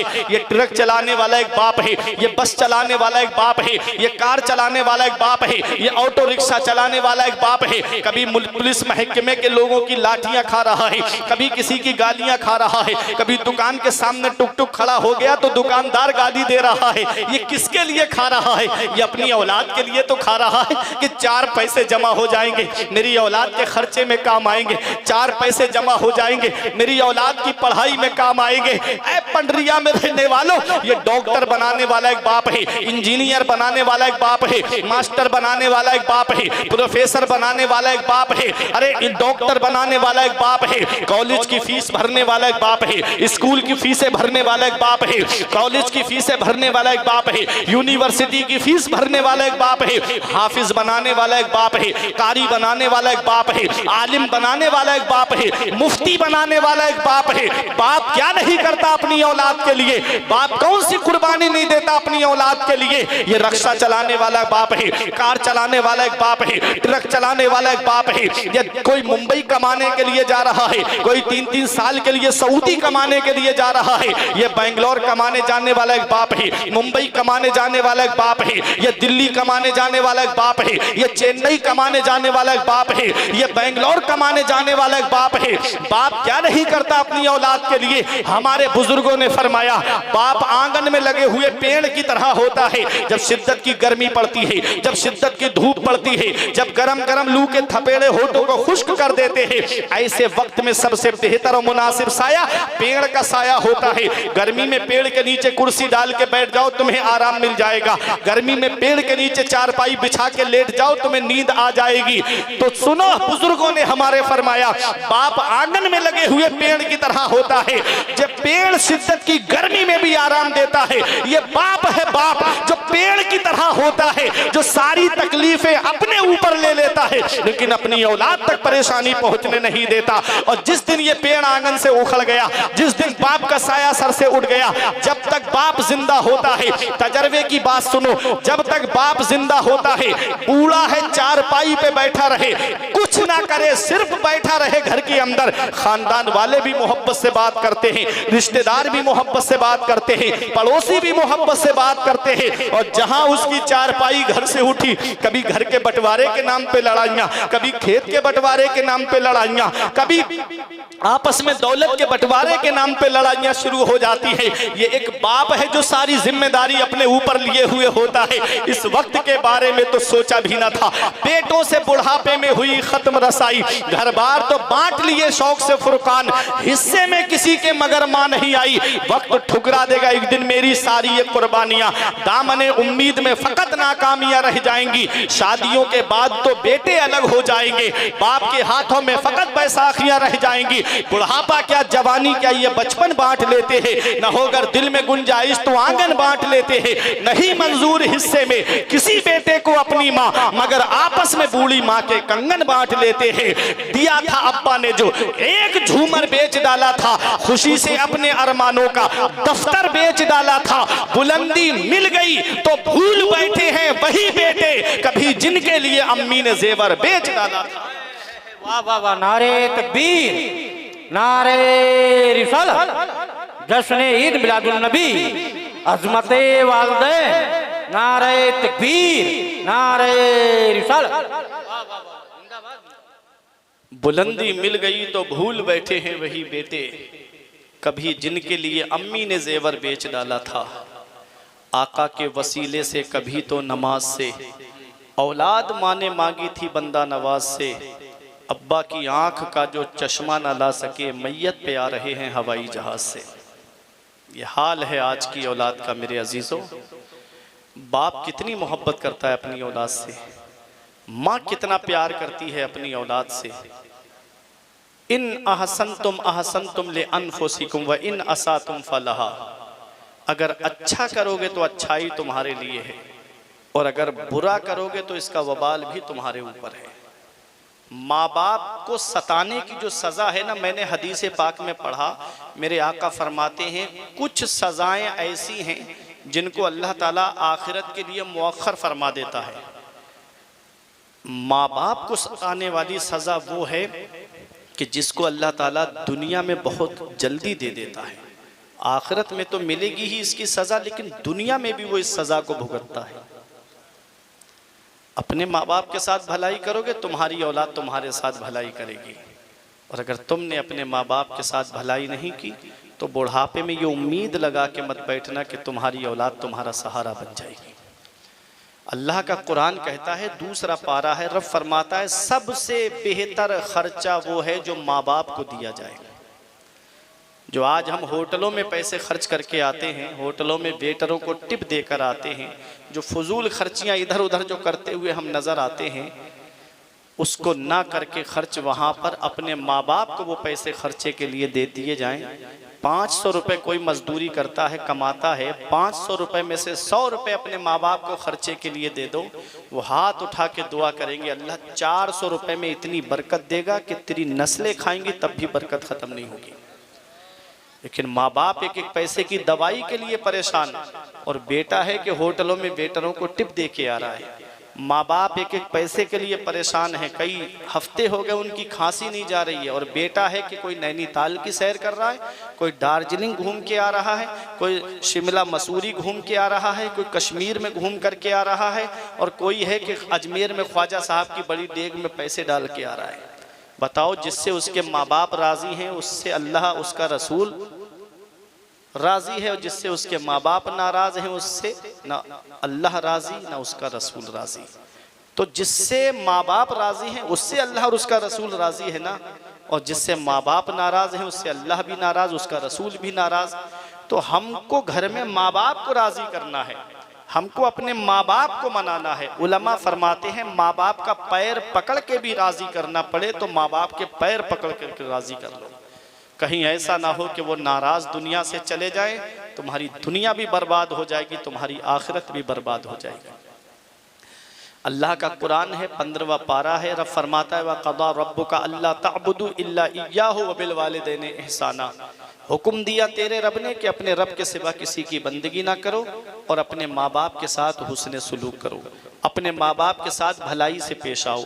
इम्मा यबलुगन्ना इंदकल किबरा अहदुहुमा किलाहुमा फला तकुल्लहुमा उफ़्फ़िन वला तनहरहुमा वक़ुल्लहुमा क़ौलन करीमा। रब फरमाता है जब वो दोनों बुढ़ापे को पहुँच जाएं, या उनमें का कोई एक बुढ़ापे को पहुंच जाए, किसी एक का इंतकाल पहले हो गया, माँ बुढ़ापे के आलम में पहुंच गई या बाप बुढ़ापे के आलम में पहुंच गया, तो अल्लाह का कुरान कहता है फला तकुल्लहुमा उफ़, तो उन्हें उफ़ भी मत कहना। उनको गालियां देना तो बहुत दूर की बात, उन्हें डांटना तो बहुत दूर की बात, उनको झिड़कना तो बहुत दूर की बात। अल्लाह का कुरान कहता है उफ़ भी मत कहना। जब भी बोलना तो मोहब्बत से बोलना, जब भी बोलना तो प्यार से बोलना, जब भी बात करना तो मोहब्बत के साथ में बात करना। ये कौन? कुरान हमें पैगाम दे रहा है। आगे मेरा रब फरमाता है वक़्फ़िद लहुमा जनाह ज़ुल्ल मिनर रहमा वक़ुर रब्बिरहमहुमा कमा रब्बयानी सगीरा। रब फरमाता है अपने माँ बाप के लिए मेहरबानी का बाजू बिछाओ, और ऐसे दुआ करो ये अल्लाह मेरे माँ बाप पे ऐसा रहम फरमा जैसा बचपन में उन्होंने मेरे ऊपर रहम किया था। बचपन में बाप कैसा रहम करता है अपनी औलाद पे, सीने से लगा के रखता है अपनी औलाद को। इसका पता हमें तब चलता है जब हम खुद बाप बनते हैं। बाप क्या होता है इसका अंदाजा हमें तब लगता है जब हम खुद बाप बनते हैं, खुद की औलाद होती है ना, तब पता चलता है कि बाप क्या होता है। अभी हमारी औलाद की तबीयत खराब हो जाए तो हम पंडरिया के डॉक्टर के पास जाएंगे, यहाँ फायदा नहीं हुआ उतरौला लेकर जाएंगे, यहाँ फायदा नहीं हुआ गोंडा लेकर के जाएंगे, वहाँ फायदा नहीं हुआ लखनऊ लेकर जाएंगे, कोई दिल्ली एम्स वगैरह में लेकर जाता है। क्या कहता है डॉक्टर साहब? जमीन बिके तो बिक जाए, मकान बिके तो बिक जाए, प्रॉपर्टी चली जाए, लेकिन मेरे बेटे को कुछ नहीं होना चाहिए। आज हमारी औलाद बीमार पड़ी, हम परेशान हो गए। आज हमारी औलाद की तबीयत खराब हुई, हमारी नींदें उड़ गईं। कभी सोचा है बचपन में जब हम बीमार पड़े थे तो यही हमारा बूढ़ा बाप है जिसकी खांसी हमें अच्छी नहीं लगती, यही हमारी बूढ़ी माँ है जिसका आज बोलना हमें अच्छा नहीं लगता, पैरों में चप्पल नहीं होती लेकिन डॉक्टर के पास लेकर गया, यही माँ है जिसने सर्दी में अपनी चादर अपनी औलाद को उड़ा दी और खुद सर्दी में ठिठुरती रही लेकिन अपनी औलाद को सर्दी नहीं लगने दी और डॉक्टर के पास लेकर गई। आज उनकी कुर्बानियां हम भूल गए, आज हमने उनकी कुर्बानियों को फरामोश कर दिया।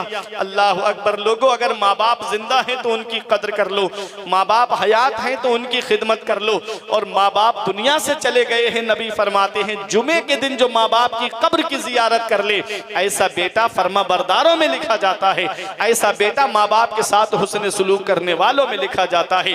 मेरे अजीजों, माँ बाप की खिदमत करो, जिससे माँ बाप राजी उससे अल्लाह राजी, उसका रसूल राजी, और जिससे माँ बाप नाराज उससे ना अल्लाह राजी ना उसका रसूल राजी। मेरे सर से मेरी सारी मुसीबत टाल देती है, मेरी माँ मेरे दामन में दुआएं डाल देती है। परेशान हो अंधेरों से तो जाओ माँ के कदमों में, वो जब चाहे मुकद्दर में उजाले डाल देती है। तो ये माँ बाप हैं, कितनी मोहब्बत करते हैं दुनिया में अपनी औलाद से। भाई भाई से मोहब्बत करता है, माँ बेटे से मोहब्बत करती है, बाप बेटे से मोहब्बत करता है, बाप अपनी औलाद से मोहब्बत करता है। लोगों ये दुनिया है, दुनिया जहां भाई भाई के काम आ रहा है, माँ बेटे के काम आ रही है, बाप बेटों के काम आ रहा है। अल्लाह का कुरान कहता है कयामत का दिन देखो नफसी नफसी का आलम है, कोई किसी का यारो मददगार नहीं होगा, कोई किसी का पुरसाने हाल नहीं होगा। अल्लाह का कुरान कहता है यौमा यफिरुल मरउ मिन अखी, वहां भाई भाई से भाग रहा होगा, वह उम्मिही व अबी, माँ बेटे से भाग रही होगी, बाप बेटे से भाग रहा होगा। ना भाई काम आएगा, ना माँ काम आएगी, ना बाप काम आएगा। सोचेगा इंसान चलो मेरे भाई ने मेरा साथ नहीं दिया, मेरी माँ ने मेरा साथ नहीं दिया, मेरे बाप ने मेरा साथ नहीं दिया, तो मेरी बीबी तो मेरा साथ देगी। वो मेरी बीबी जो मेरी शरीक हयात है, वो मेरी बीबी जो सुख दुख में मेरे साथ रही, वो मेरी बीबी जो गरीबी और अमीरी में मेरे साथ रही, वो मेरी बीबी तो मेरा साथ देगी। बीबी मेरा साथ देगी जो दुनिया में मेरी शरीक हयात थी, मेरी बीबी तो मेरे काम आएगी। अल्लाह का कुरान कहता है वह साहिबतिही व बनी, वहां तो बीबी शौहर से भाग रही होगी, शौहर बीबी से भाग रहा होगा, बीबी भी साथ नहीं देगी। सोचेगा इंसान चलो मेरी औलाद तो मेरा साथ देगी, औलाद के लिए मैं कमा करके लाता रहा, औलाद के लिए परेशानियां उठाई लेकिन उसको ला करके खर्चे को पैसे दिए, मेरी औलाद तो मेरा साथ देगी। अल्लाह का कुरान कहता है वह साहिबतिही व बनी, वहां तो औलाद भी बाप से भाग रही होगी, वहां औलाद भी काम नहीं आएगी। ऐ उर्से पाक में आने वालों, ना भाई काम आया है, ना माँ काम आई है, ना बाप काम आया है, ना बीबी काम आई है, ना औलाद काम आई है। ये दुनिया है जहां सब काम आ रहे हैं, लेकिन कयामत के दिन नफसी नफसी का आलम है। तुम कहते हो कब्र की कब्र में देखी जाएगी, हश्र की हश्र में देखी जाएगी। सोचे क्या इंसान चलो घर वालों ने साथ नहीं दिया, मैं फरिश्तों से मदद ले लूंगा, मेरी मदद फरिश्ते करेंगे। अल्लाह का कुरान कहता है यौमा यक़ूमुर रूह वल मलाइकतु सफ़्फ़ा ला यतकल्लमूना इल्ला मन अज़िना लहुर रहमान व क़ाला सवाबा। रब फरमाता है उस दिन फरिश्ते लाइन लगाए खड़े होंगे, फरिश्ते सफ़े बांधे खड़े होंगे, हजरत जिब्राइल भी सफ में खड़े होंगे। ला यतकल्लमून, इतनी हिम्मत नहीं कि रब से बात कर सके, इतनी हिम्मत नहीं कि रब से कलाम कर सके। तमाम लोग जमा है मैदान हश्र में। रब फरमाएगा आज किसकी बादशाहत है, ले मनिल मुल्कुल यौम, आज किसकी बादशाहत है। बताओ दुनिया में अपने आप को बादशाह बनने वालों, दुनिया में अपने आप को अमीर बनने वालों, बताओ आज किसकी बादशाहत है। लिल्लाहिल वाहिदिल क़हार, आज अल्लाह वाहिद क़हार की बादशाहत है, आज अल्लाह की बादशाहत है। वहां फरिश्ते सफे बांधे खड़े होंगे, किसी में हिम्मत नहीं कि रब से बात कर सके, किसी में इतनी हिम्मत नहीं कि रब से कलाम कर सके, फरिश्ते भी मदद नहीं करेंगे। सोचेंगे इंसान चलो घर वालों ने साथ नहीं दिया, फरिश्तों ने मदद नहीं की, हम नबियों से मदद ले लेंगे। हजरत आदम के पास आएंगे, कहेंगे ए हजरत आदम आप अबुल बशर हो, आप नस्ल इंसानी के बाप हो, आप हमारी मदद कर दो। आज जवाब मिलेगा इज़हबू इला गैरी, मेरे अलावा किसी और के पास जाओ। हजरत नूह के पास आएंगे, कहेंगे आप हमारी मदद करो। जवाब मिलेगा इज़हबू इला गैरी,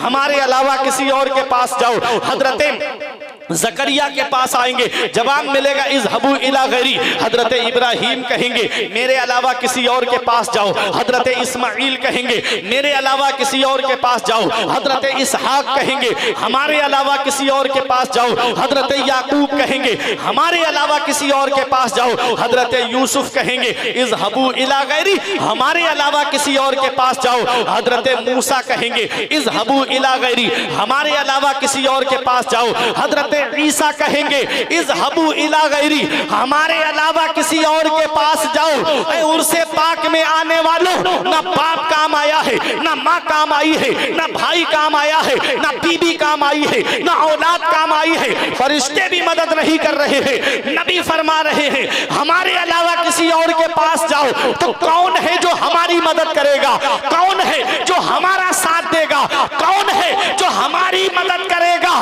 तो सुनो ईमान इश्क मोहब्बत की जुबान में सुनो कि सबने सफे महशर में ललकार दिया हमको, सबने सफे महशर में ललकार दिया हमको। ऐ बेकसों के आका अब तेरी दुहाई है, सुनते हैं कि महशर में सिर्फ उनकी रसाई है, कर उनकी रसाई है लो जब तो बनाई। वाह वाह, नारे तकबीर। नारे रिसालत, जश्न ईद मिलादुन नबी, नारे तकबीर, नारे रिसालत। कौन मदद करेगा, कौन हमारे काम आएगा? मेरा इमाम कहता है खलीलो नजी मसीहो सफ़ी सभी से कही कहीं भी बनी ये बेखबरी के खल्क फिरी कहां से कहां तुम्हारे लिए, जमीनो जमा तुम्हारे लिए, मकीनो मका तुम्हारे लिए, चुनीनो चुना तुम्हारे लिए, बदन में है जा तुम्हारे लिए, दहन में जुबा तुम्हारे लिए, हम आए यहाँ तुम्हारे लिए, उठे भी वहां तुम्हारे लिए। कौन हमारे काम आएगा, कौन हमारी मदद करेगा, कौन हमारी इमदाद करेगा, कौन हमारी फरियाद को सुनेगा, कौन हमारे रोने को देखेगा, कौन हमारे काम आएगा? अल्लाह अकबर। मेरा इमाम पुकार करके कहता है, इमाम इश्क व मोहब्बत पुकार उठे कि पेशे हक मुजदा शफात का सुनाते जाएंगे, पेशे हक मुजदा शफात का सुनाते जाएंगे, आप रोते जाएंगे, हमको हंसाते जाएंगे। हमारे नबी हमारे काम आएंगे, पैगंबर इस्लाम हमारे काम आएंगे, मदीने वाले मुस्तफ़ा हमारे काम आएंगे। आज उसी नबी की बारगाह से रिश्ता कमज़ोर हो गया हमारा, आज उसी नबी की बारगाह से हमारा रिश्ता कमज़ोर होता जा रहा है। आज हम अपने नबी के फरमान पे अमल नहीं करते, आज हम अपने नबी के बताए तरीक़े पे नहीं चलते, आज हम अपने नबी के बताए हुए रास्ते पे नहीं चलते। एक बात सुनो, नबी करीम सल्लल्लाहु ताला अलैहि वसल्लम की सुन्नतों पे जब आदमी अमल करता है तो घरों में खुशहाली आती है, और नबी की सुन्नतों को जब छोड़ दिया जाता है। एक जंग में सहाबा जंग नहीं जीत पा रहे थे तो आपस में बैठ करके सोचने लगे कि हमसे कौन सी नबी की सुन्नत छूट रही है जिसकी वजह से जंग फतह नहीं हो रही। तो आपस में बैठ के मशवरा किया तो किसी ने कहा कि एक नबी की सुन्नत हमसे छूट रही है, वो है मिसबाक। मिसबाक हम लोग नहीं कर पा रहे हैं जिसकी वजह से ये जंग फतह नहीं हो पा रही है। तमाम सहाबाए किराम ने जब मिसबाक करना शुरू की तो उनके हाथ में मिसबाक की लकड़ियां देख करके दुश्मन भाग गए कि पता नहीं ये कैसी कौम है जो लकड़ियां तक नहीं छोड़ रही है, तो हमारा क्या हाल करेगी। इतनी प्यारी सुन्नत है मिसबाक नबी की, उस सुन्नत को जब छोड़ दे तो जंग फतह ना हो। और आज हम कितनी सुन्नतें छोड़ रहे हैं। आज हमारे घरों का हाल क्या है। आज हमारे घरों में शादियों में जाकर के देखो तो अल्लाह अकबर, सर शर्म से झुक जाता है, लेकिन हमारे घरों के बेपर्दा औरतों का सर शर्म से नहीं झुकता। आज हालात ऐसे बनते चले जा रहे हैं कि आज मुसलमान अपनी तबाही का खुद जिम्मेदार है, मुसलमान अपनी बर्बादी का खुद जिम्मेदार है। वो मुअज़्ज़ज़ थे ज़माने में मुसलमान होकर, और हम ख्वार हुए तारिक कुरान होकर। दरसे कुरान अगर हमने भुलाया होता, ये ज़माना ना ज़माने ने दिखाया होता। हमें करनी है शहंशाह बतहा की रज़ा जोई, वो अपने हो गए तो रहमते परवरदिगार अपनी। तरीक़े मुस्तफ़ा को छोड़ना है वजह बर्बादी, इसी से कौम दुनिया में हुई बेइक़्तिदार अपनी। तो मेरे अजीज़ों, नबी की सुन्नतें आज हमारे दरमियान से रुखसत होती जा रही हैं। नबी ने फरमाया था कि निकाह आसान करो, जिना दुश्वार हो जाए। आज निकाह दुश्वार हो गया, जिना आसान हो गया। ये मेरे पैगंबर की हदीस है। नबी फरमाते हैं जो निकाह को आसान करेगा मैं क़यामत के दिन उसकी शफाअत करूंगा। आज निकाह कितने महंगे होते जा रहे हैं। आज शादियों का हाल देखो, कई कई लाख रुपए पे मंगनी पहुंच रही है, कई कई लाख रुपए का जहेज जमा किया जा रहा है, और मांगने वालों की डिमांडें खत्म नहीं हो रही हैं। मांगने वालों की डिमांडें बढ़ती चली जा रही हैं। अगर किसी के घर में 3 बेटियां हैं तो उस गरीब को रात में नींद नहीं आती, रातों में उठ उठ करके रोता है कि कहां से इतना जहेज इकट्ठा करूं, कहां से इतना सरमाया इकट्ठा करूं, कहां से इतने पैसे लेकर के आऊं कि मैं अपनी बच्चियों के हाथ पीले कर सकूं। ऐ मेरे अजीजों, ये बेटियां जो जहमत नहीं थी, बेटियां अल्लाह की रहमत है। बेटियों को आज जहमत समझा जा रहा है। अगर किसी के घर में बेटी जन्म ले ले तो उसके चेहरे पे 12 बजने लगते हैं। अगर बेटी जन्म ले ले तो बाप अलग चेहरा उतारे बैठा है, दादी अलग चेहरा उतारे बैठी है, बच्ची की फूफियों के चेहरे पे अलग 12 बज रहे हैं। सिर्फ एक औरत को खुशी होती है, वो उस बच्ची की माँ होती है, क्योंकि माँ के लिए क्या लड़का और क्या लड़की, उसकी नजर में तो दोनों बराबर होते हैं। हम अल्लाह के फरमान को भूल गए। अल्लाह का कुरान क्या पैगाम दे रहा है, यखलुकु मा यशा, अल्लाह है जो चाहता है वो पैदा फरमाता है।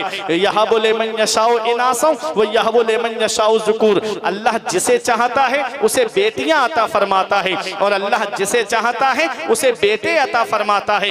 और युज़व्विजुहुम ज़ुकराना व इनासा, और अल्लाह जिसे चाहता है उसे बेटे और बेटियां दोनों अता फरमाता है। व यजअलु मन यशाउ अकीमा, और अल्लाह जिसे चाहता है उसे बांझ बना देता है। सब अल्लाह के दस्ते कुदरत में है। लड़का अल्लाह देता है, लड़की अल्लाह देता है। इस आयत करीमा में अल्लाह ने सबसे पहले बेटे का जिक्र नहीं किया है, बल्कि बेटी का जिक्र किया है कि अल्लाह जिसे चाहता है उसे बेटियां अता फरमाता है। पता चला बेटों के मुकाबिल बेटियों के दिल में माँ बाप से मोहब्बत ज्यादा होती है, माँ बाप से प्यार ज्यादा होता है। बेटे का लगाव माँ की तरफ ज्यादा होता है और बेटी का लगाव बाप की तरफ ज्यादा होता है।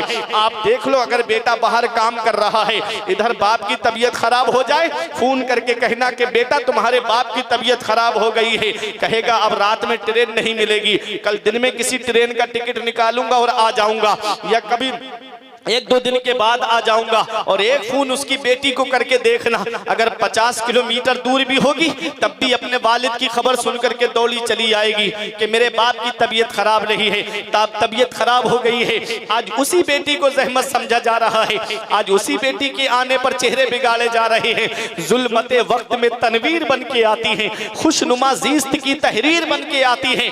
बेटियों से जिन्हें नफरत है ये बतला दो उन्हें, बेटियां बाप की तकदीर बन के आती है, बेटियां बाप की तकदीर बन के आती है। ये बेटियां जहमत रही, आज इन बेटियों को जो जहमत समझा जा रहा है वो जहेज की लंबी लंबी डिमांडों की वजह से। आज जहेज की जो लंबी लंबी डिमांडें चल रही है, ये जहेज के लोग भी नहीं जानते ना, बाप है, दौलत भी देता है, जहेज भी देता है, पैसे भी देता है और अपने जिगर का टुकड़ा भी देता है। उसके बावजूद भी ये भरोसा नहीं कि उसकी बेटी के साथ में कैसा सलूक किया जाएगा, उसकी बेटी को अच्छे से रखा जाएगा या उसके ऊपर जुल्म सितम किए जाएंगे। याद रखना, अगर किसी दूसरे की बेटी को तुम सताओगे, अगर किसी दूसरे की बेटी के ऊपर जुल्म करोगे, तो कहीं ऐसा ना हो कि तुम्हारी अपनी बेटी उससे 50 गुना ज्यादा सताई जाए। किसी के दिल दुखाने का सबब मत बनना, बल्कि दिल जोड़ने का सबब बनना। जो आज तुम्हारे बेटे के घर में दुल्हन बन के आई है, वो भी तो किसी की बेटी है, वो भी तो किसी की बहन है। आज अगर तुम दूसरे की बेटी और बहन को सताओगे, कहीं ऐसा ना हो कि तुम्हारी बेटी और तुम्हारी बहन को सताया जाए। मेरे अजीजों, मैंने एक तजर्बे की बात बताऊं। एक ऐसा शख्स था जिसकी बीबी के हाथ पर सफेद दाग का निशान था। उसने अपनी बीबी को यह कह के तलाक दे दी कि तेरे जिस्म पे सफेद दाग का निशान है, इसलिए मैं तुझे अपने निकाह में नहीं रखूंगा। चली गई बेटी, आंखों से आंसू पोंछते हुए चली गई, अपनी बेबसी पे आंसू बहाती हुई।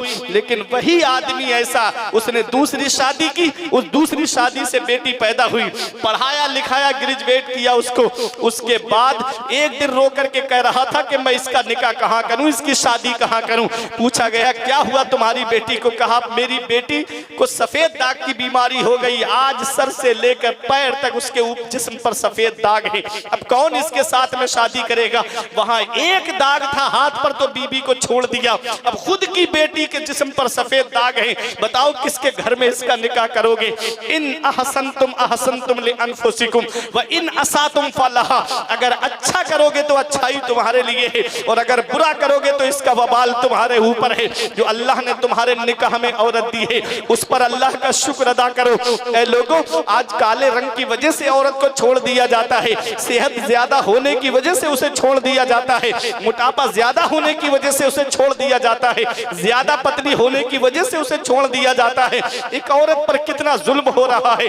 अल्लाह अकबर, याद रखो कहीं ऐसा ना हो कि तुम्हारी बहन तुम्हारी बेटियों पे इससे ज्यादा जुल्म हो। अल्लाह अपने हिफ्ज़ो अमान में रखे। मेरे अजीजों, आज बेटियां जो जहमत बनती जा रही है जहेज की लंबी लंबी डिमांडों की वजह से।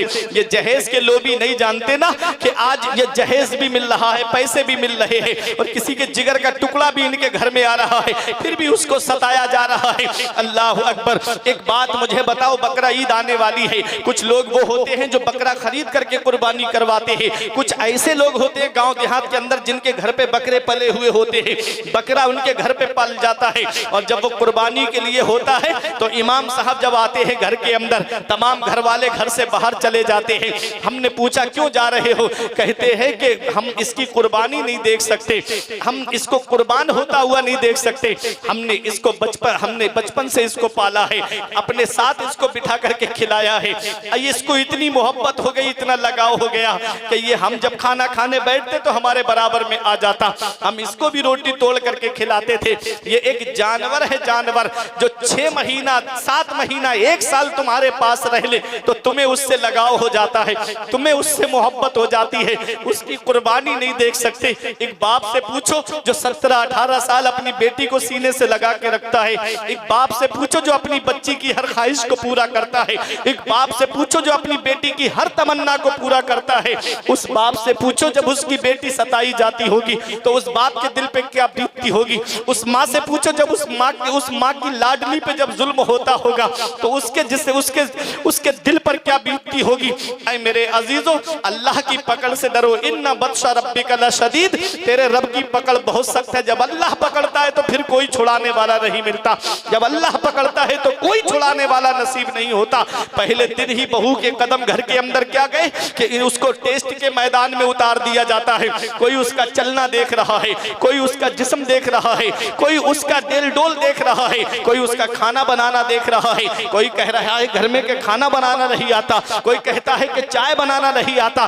पहले दिन ही उसको मैदान टेस्ट में उतार दिया जाता है। वो बाप का आंगन छोड़कर आई है, वो माँ का साथ छोड़कर आई है, वो भाइयों का साथ छोड़कर आई है, वो बहनों का साथ छोड़ करके आई है। किसके लिए? शौहर के लिए। यहाँ पर भी अगर उसे आराम न मिले, बताओ तो कहाँ पर वो आराम तलाश करेगी? यहाँ पर भी उसको खुशी न मिले तो वो कहाँ पर खुशी तलाश करेगी?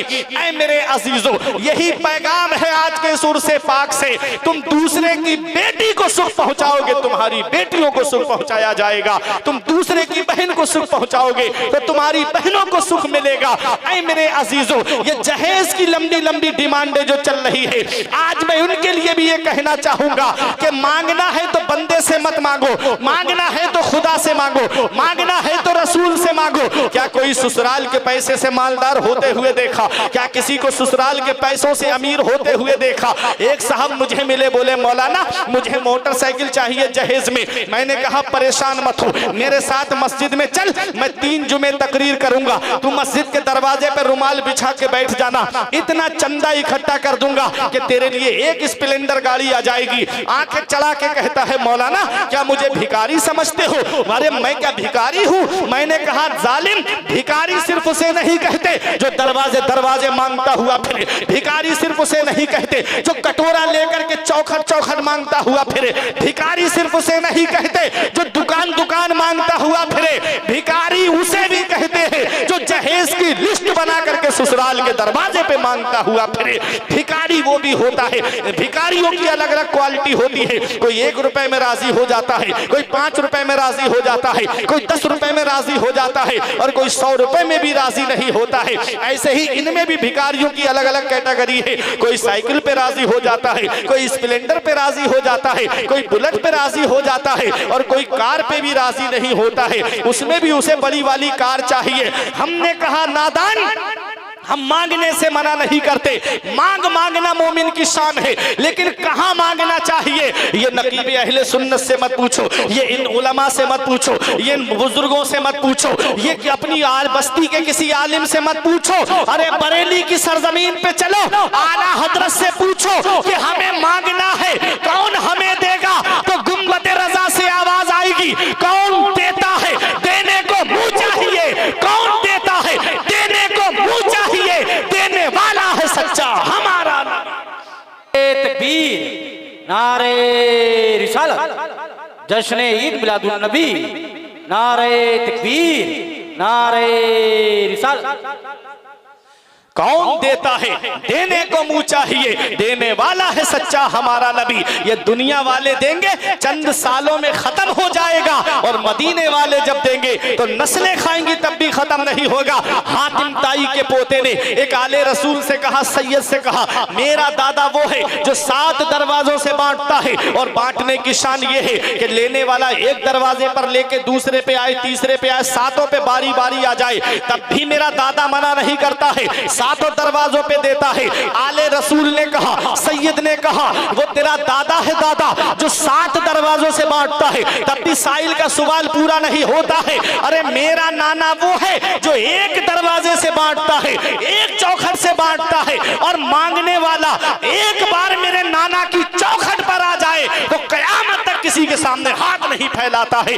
वाह क्या जूदो करम है शहेबत हा तेरा, वाह क्या जूदो करम है शहेबत हा तेरा, नहीं सुनता ही नहीं मांगने वाला तेरा, नहीं सुनता ही नहीं मांगने वाला तेरा।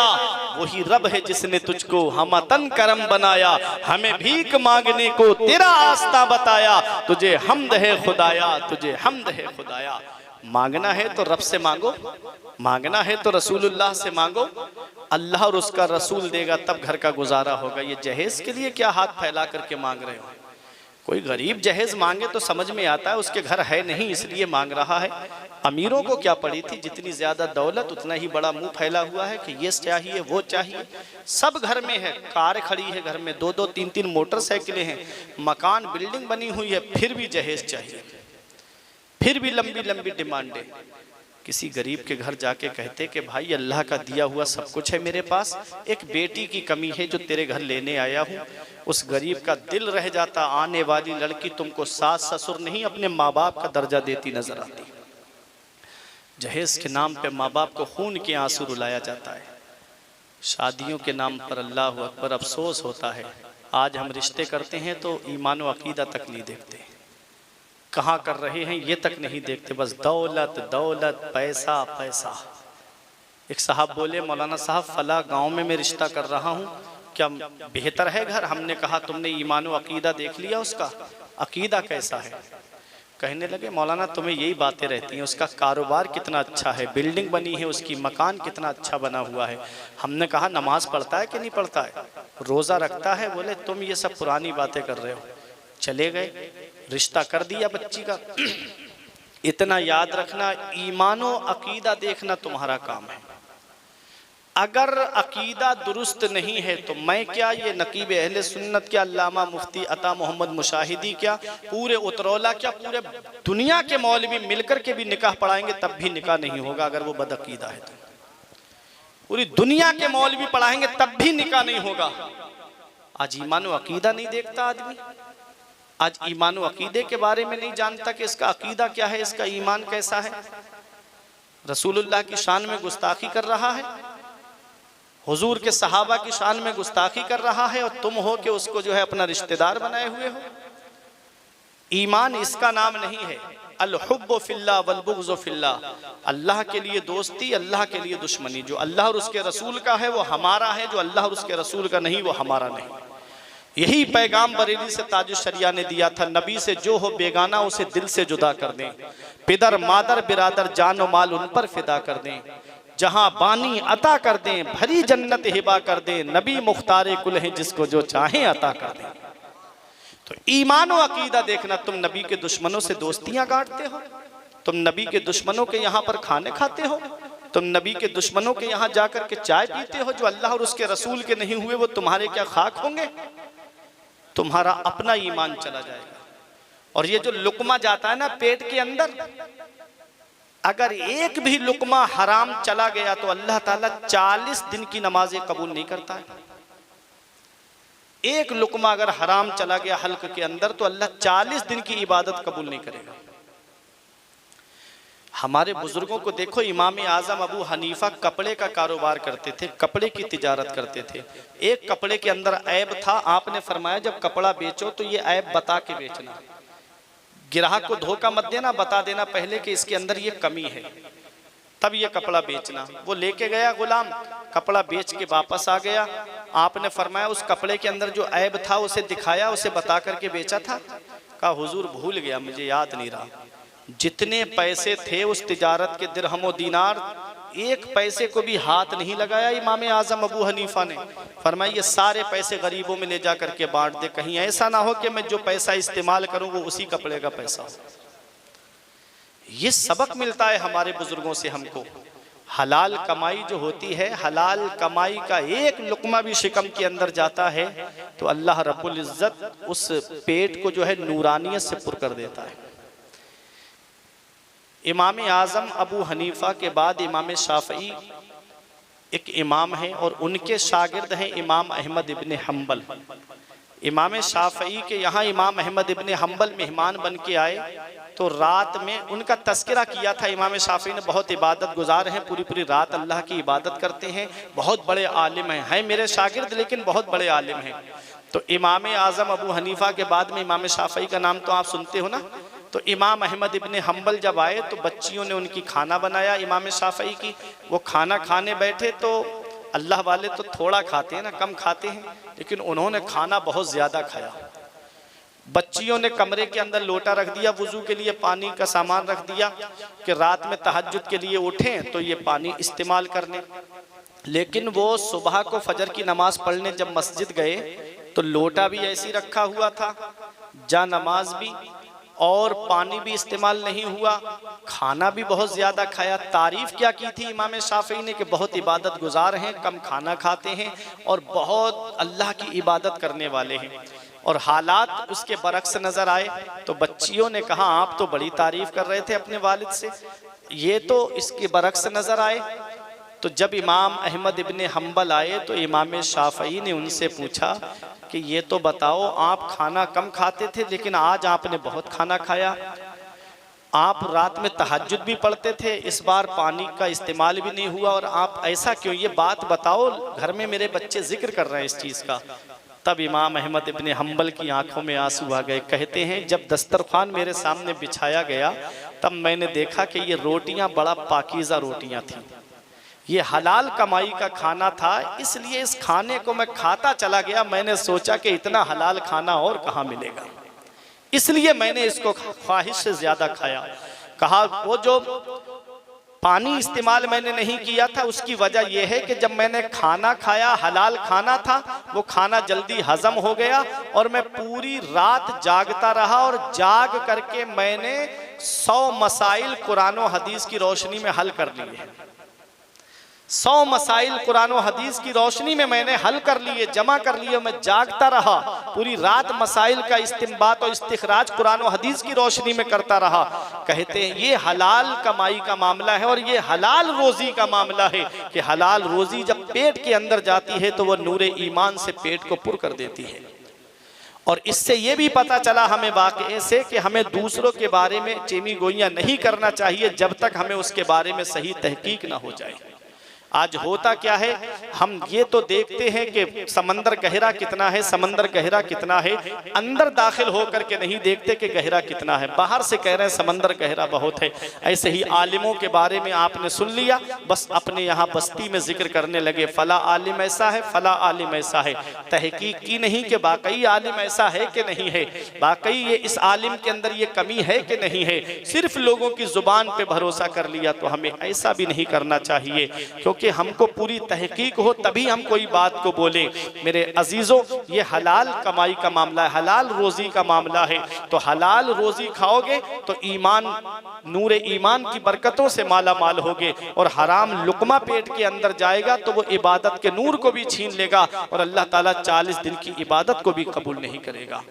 अब आदमी जरा जरा से, सिर्फ थोड़े से मजे की खातिर, थोड़े से लालच की खातिर जाकर के आदमी हराम लुकमा खा लेता है। और हराम लुकमा खा करके जो आज कहते हैं ना नमाजें कबूल नहीं हो रही, हमारी दुआएं कबूल नहीं हो रही हैं, मुसलमान परेशान है, दुआएं कर रहे हैं फिर भी कबूल नहीं हो रही हैं। पहले अपने जुबान, 2 चीजें हैं जिसकी वजह से दुआ कबूल नहीं होती है, एक है झूठ बोलना और दूसरी बात है हलाल ना खाना। आदमी सिर्फ अकले हलाल और सिद्के मकाल पर अमल कर ले, जब खाए तो हलाल खाए और जब बोले तो सच बोले। सिर्फ 2 बातों पे अमल कर ले, जब भी हाथ उठाएगा अल्लाह ताला उसकी दुआओं को कबूल फरमा लेगा। लेकिन आज हमारी कमाइयों पे भी ध्यान नहीं है, आज हमारा रोजी पर भी ध्यान नहीं है। 500 रुपए कमाए, 100 रुपए कमीशन के ले लिए किसी से, 500 में मिलाओगे 500 की बरकत खत्म हो जाएगी। होता है कि नहीं होता है? मैंने आए दिन ठेकेदार लोगों को देखा है कि जाकर के अपनी मेहनत से 500 रुपए कमाते हैं और किसी ने कहा मटेरियल खत्म हो गया, कहते मैं अपनी दुकान, जान पहचान वाली दुकान से मंगवा देता हूं। वहां दुकान से मंगवा दिया, 100 रुपए कमीशन के मिल गए, 500 में मिलाओगे 500 की बरकत अल्लाह ताला खत्म कर देगा। कितनी मेहनत से पूरे दिन मजदूरी की और 500 रुपए में 100 रुपए खाली हराम के मिल गए, 500 की बरकत खत्म। हलाल कमाओ, कम होगा, अल्लाह उसमें इतनी बरकतें अता फरमाएगा कि नस्लें खाएंगी तब भी उसकी बरकत खत्म नहीं होगी। तो मेरे अजीजों, रिश्ता करो जरदार देख कर ना जमींदार देख कर, रिश्ता करो नबी का वफादार देख कर। ये पैगाम है आज उर्से नकी शाह रहमतुल्लाह अलैह के उर्से पाक से कि जरदार देख कर ना जमींदार देख कर, रिश्ता करो नबी का वफादार देख कर। कोई इंसान किसी इंसान को क्या देता है? आदमी सिर्फ वसीला है, खुदा देता है। शादी करो तो ऐसी करो सादगी के साथ जैसे अली का अक्द हुआ फातिमा के साथ। शादी करो तो ऐसी करो सादगी के साथ जैसे अली का अक्द हुआ फातिमा के साथ। सुन्नत के मुताबिक शादी करो, नबी के फरमान के मुताबिक शादी करो। शादी का मतलब है, निकाह का मतलब है अन निकाहु मिन सुन्नती फमर रगीबा अन सुन्नती फलैसा मिन्नी। नबी फरमाते निकाह मेरी सुन्नत है, जिसने मेरी सुन्नत से एराज किया वो मुझसे नहीं, मेरे तरीके पे नहीं है।